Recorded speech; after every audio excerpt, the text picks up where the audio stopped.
और हॉर्मुज़ में अमेरिका की नाकेबंदी करने के ऐलान पर ब्रिटेन ने ट्रंप को एक बहुत बड़ा झटका दिया है। ब्रिटेन ने साफ कर दिया है कि वो अमेरिका की नाकेबंदी में शामिल नहीं होगा। इसके साथ ही ब्रिटेन ने कहा है कि हॉर्मुज़ स्ट्रेट में किसी भी तरह का टोल टैक्स नहीं लगाया जाना चाहिए।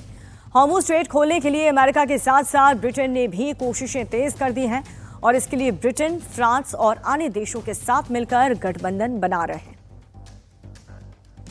और इसमें ज्यादातर वो देश शामिल हैं जिनके जहाज उस रूट से गुजरते हैं। ब्रिटेन की माइन हंटिंग प्रणालियां पिछले महीने से ही इस क्षेत्र में मौजूद हैं। तो हॉर्मुज़ खोलने में ब्रिटेन जुटा है, लेकिन ब्रिटेन का जो इस पूरे महायुद्ध में स्टैंड रहा है वो शुरुआती दौर से ही ट्रंप उसको लेकर के काफी ज्यादा नाराज रहे हैं। और अब एक बार फिर से देखिए, हॉर्मुज़ स्ट्रेट पर ईरान के टोल वसूलने के ऐलान पर ऑस्ट्रेलिया के पीएम एंथनी अल्बनीज ने कहा कि हॉर्मुज़ स्ट्रेट खुलना चाहिए और साथ ही इससे सभी को मदद भी मिलेगी। अमेरिका ईरान के बीच से मामले का हल होना चाहिए।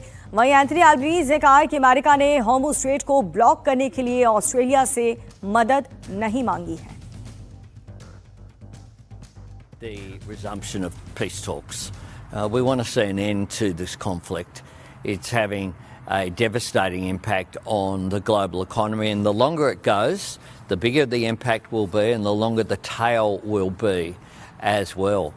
And so we want to see an end to the conflict. We've made that very clear for some time. Wake up in the morning and there's usually some change in the circumstances in the Middle East. And what I want to see is to wake up in the morning and see that peace is broken out on a permanent basis, that we have de-escalation, that we have an end to civilian loss of life, we have an end to loss of civilian infrastructure, and that importantly the Strait of Hormuz is about to be open with freedom of navigation. That's what I want to see, and that's what Australians want to see, and that's what global citizens want to see as well, because this global conflict on the other side of the world is having an impact here, and it's having an impact right around the world. और पाकिस्तान में US Iran वार्ता विफल होने के बाद से नाराज राष्ट्रपति ट्रंप ने अब पोप पर निशाना साधा है। ट्रंप ने पोप लियो को बेहद ही कमजोर और उदारवादी बताते हुए कहा है कि पोप लियो का प्रशंसक नहीं हूं। ट्रंप ने कहा है कि पोप लियो अपराध के मामले में कमजोर हैं और विदेश नीति के लिहाज से बेहद कमजोर हैं। ट्रंप ने पहले पोप पर भड़ास निकाली और उसके बाद ट्रंप ने ट्रूथ पर अपनी एक तस्वीर पोस्ट की जिसमें वो यीशु मसीह के तरह बीमारों को ठीक करते हुए दिख रहे हैं। ये तस्वीर ट्रंप के साथ है और चीले, लड़ाकू विमान और स्टैचू ऑफ लिबर्टी भी इसमें नजर आ रही है।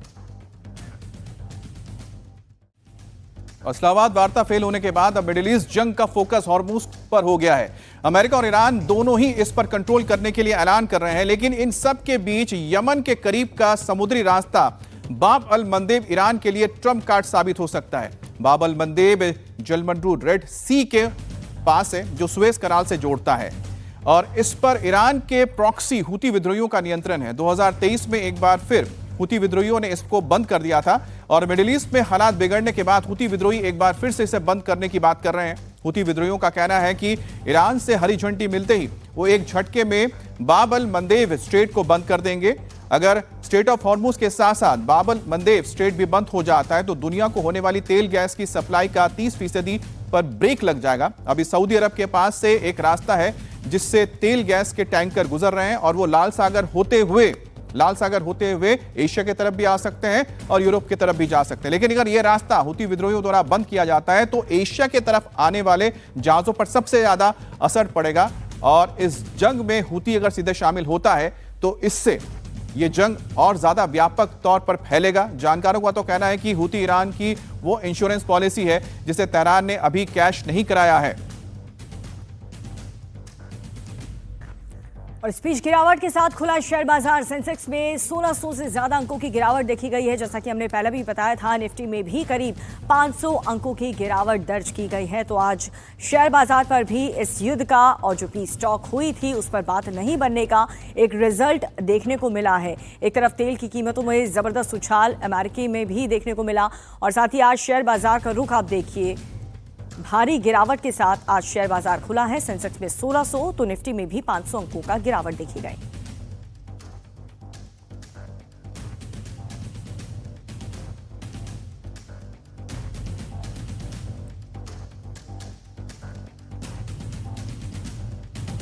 और ईरान को चीन की तरफ से मदद मिलने की खबर सामने आने के बाद अमेरिकी राष्ट्रपति डोनाल्ड ट्रंप ने चीन को चेतावनी दी है। ट्रंप ने कहा है कि अगर चीन ईरान की मदद करता है तो अमेरिका उस पर भारी टैक्स लगाएगा। इसके साथ ही ट्रंप ने कहा है कि अगर चीन ईरान को सैन्य मदद देता हुआ पकड़ा गया तो उस पर 50% टैरिफ भी लगाया जा सकता है। दावा तो किया जा रहा है कि चीन ईरान को कंधे से दागी जाने वाली पोर्टेबल शहद से हवा में मार करने वाली मैन पोर्टेबल मिसाइलें दे रहा है, जिसके जरिए आप जमीन से कम ऊंचाई पर उड़ान भरने वाले हेलीकॉप्टर्स, ड्रोन्स या फिर किसी एयरक्राफ्ट को मार गिरा सकते हैं। ट्रंप का यह बयान ऐसे वक्त में आया है जब अगले महीने उनका चीन का दौरा है, जहां उनकी मुलाकात राष्ट्रपति शी जिनपिंग से होनी है। हालांकि ट्रंप की यह बैठक पहले तय थी, लेकिन ईरान के साथ चल रहे युद्ध की वजह से इसे टाल दिया गया था। ट्रंप के टैरिफ बम की धमकी से पहले ट्रंप ने चीन को ईरान की मदद नहीं करने की चेतावनी दी है, क्योंकि जो ये युद्ध चला है अब 40 दिन, बताया गया है कि जो मदद मिल रही थी, खासतौर पे खुफिया जानकारी, सैटेलाइट इमेजेस, ये तमाम जो जानकारियां थी ये चीन मुहैया करवा रहा था ईरान को।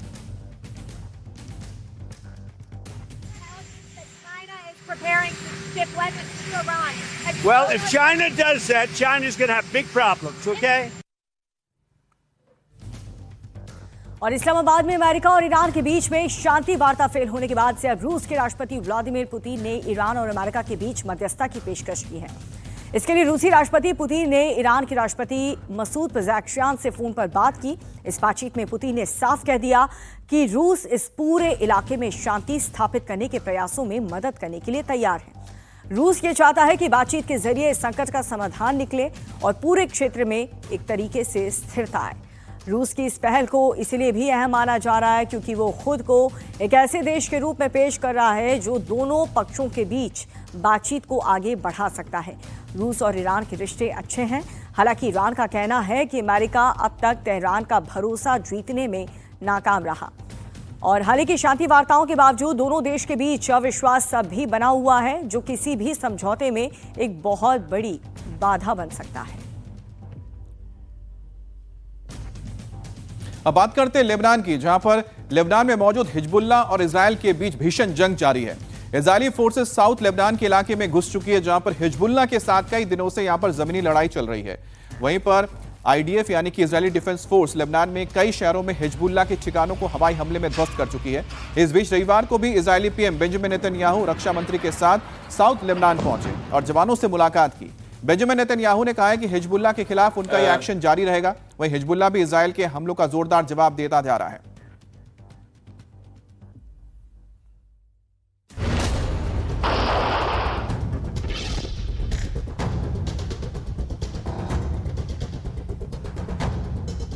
अमेरिका और ईरान के बीच वार्ता फेल होने के बावजूद अभी 2 हफ्ते का सीज फायर लागू दिख रहा है, लेकिन इजराइल का लेबनान में हमला और हिजबुल्लाह का जवाबी हमला थम नहीं रहा।